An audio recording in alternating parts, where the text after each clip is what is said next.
या खात्यामधल्या पॉलिसीज आहेत, धोरणं जी आहेत याच्यावर फार प्रदीर्घ असा विचार व्हायला पाहिजे, लॉंग टर्म विचार व्हायला पाहिजे, परंतु तसं होताना दिसत नाही। महापालिका शाळा म्हणजे सरकारी शाळा, जिल्हा परिषद शाळा या शाळातील विद्यार्थ्यांना साधी वजाबाकी करता येत नव्हती, जरा मोठ्या मुलांना गुणाकार भागाकार करता येत नव्हते, एक सलग वाक्य 4-5 शब्दांचं वाचता येत नव्हतं। जे आपण या शिक्षण खात्याच्या माध्यमातून या अनुदानित शाळा चालवतो त्यांचा आपण कधी काय सर्वे घेतो का?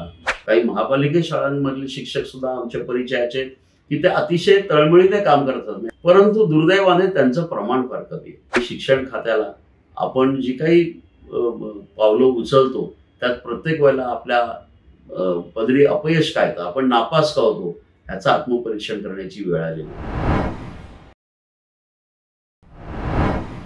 नमस्कार।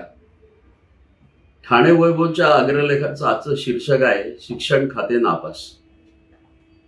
असं आम्ही म्हणायचं कारण असं की शिक्षण खातं जे आहे महाराष्ट्र शासनाचं हे वारंवार आपली धोरणं बदलत असतं, नवीन नवीन नियम करत असतं, शाळांना त्याचं पालन करण्याचे अध्यादेश निघत असतात आणि काही दिवसांनी ते अध्यादेश मागे घेतले जातात। उदाहरणार्थ परीक्षा घ्याव्यात, घेऊ नयेत, मुलांना पास करावं, करू नये, असे अनेक धोरणं जी आहेत ही धरसोड वृत्ती जी आहे त्या धरसोड वृत्तीमुळे शिक्षणाचा बोजवार आलाय असं म्हटलं तरी चालेल। आणि खरं म्हटलं तर एक प्रकारचं गोंधळाचं वातावरण पालकांमध्ये, विद्यार्थ्यांमध्ये, शिक्षकांमध्ये निर्माण झालेलं आहे। खरं म्हटलं तर शिक्षणासारखं महत्वाचं खातं हे अतिशय संवेदनाक्षम आहे आणि त्याच्यावर संपूर्णपणे पुढच्या पिढीचा आणि मग देशाचा विकासाचा आलेख जो आहे तो अवलंबून असतो।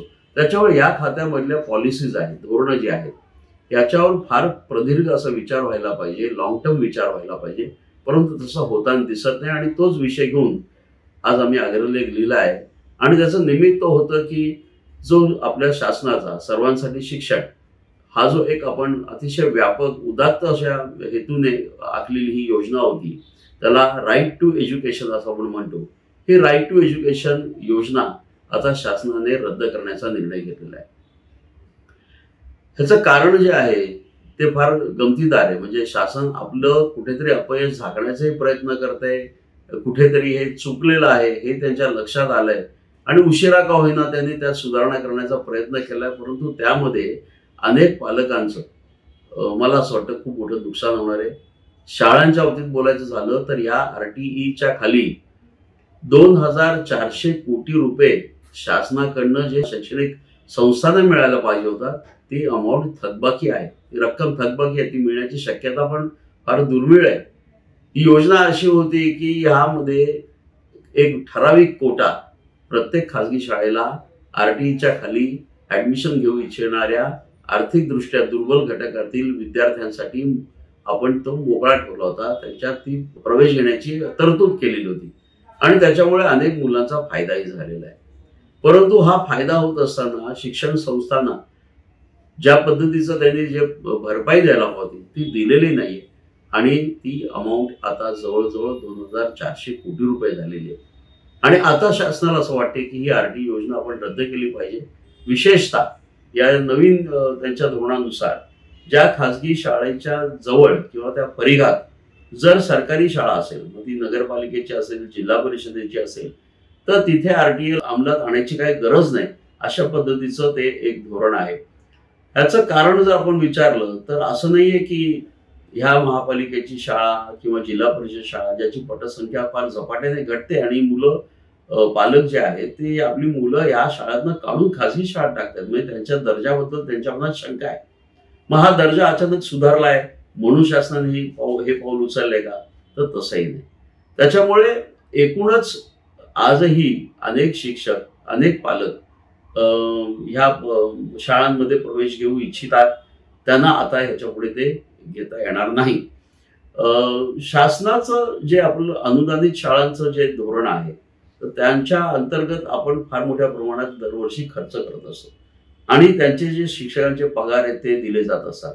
तफावत तुम्हाला कुठे दिसते की अनुदानित शाळेतल्या शिक्षकाचा पगार आणि खाजगी शाळेतल्या शिक्षकांचा पगार यामध्ये तफावत आहे, परंतु त्यांचा गुणात्मक दर्जा आपण तपासला तर तो फार चांगला आहे असं नाही, किंबहुना त्यामुळे फार मोठं व्यस्त असं प्रमाण आहे। अलीकडेच एक जे सर्वेक्षण झालं त्या सर्वेक्षणात ही बाब अधोरेखित झाली. ती अशी होती की अनेक महापालिका शाळा म्हणजे सरकारी शाळा, जिल्हा परिषद शाळा, या शाळातील विद्यार्थ्यांना साधी वजाबाकी करता येत नव्हती. जरा मोठ्या मुलांना गुणाकार भागाकार करता येत नव्हते. हा गणिताचा विषय झाला. पण भाषेमध्ये सुद्धा हाच प्रकार सुरू होता की एक सलग वाक्य 4-5 शब्दांचं वाचता येत नव्हतं. मग हा दोष कुणाचा आहे? या मुलांपर्यंत शिक्षण नीट पोहोचत नसेल तर मला असं वाटतं जे आपण या शिक्षण खात्याच्या माध्यमातून या अनुदानित शाळा चालवतो त्यांचं आपण कधी काय सर्वे घेतो का? आपण शासकीय पातळीवर त्याचं एक सर्वेक्षण होण्याची गरज आहे.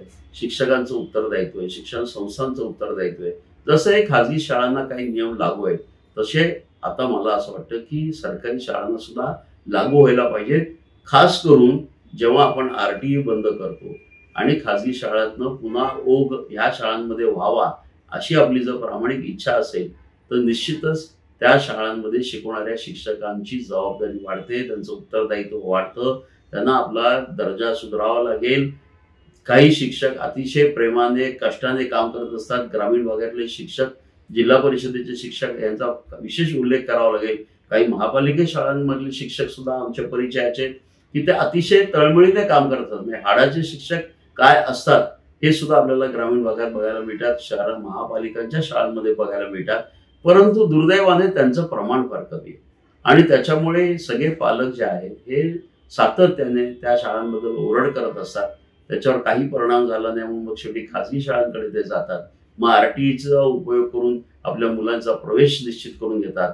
परंतु हीच RTE योजना आता रद्द जर होत असेल तर कुठेतरी मोठा गोंधळ पुन्हा निर्माण होणार आहे आणि शिक्षण खात्याला आपण जी काही पावलं उचलतो त्यात प्रत्येक वेळेला आपल्या पदरी अपयश काय तर आपण नापास का होतो याचं आत्मपरीक्षण करण्याची वेळ आलेली आहे. आपल्याला या अग्रलेखाबद्दल काय वाटतं आपण निश्चित आपल्या कॉमेंट्स देऊ शकता. धन्यवाद.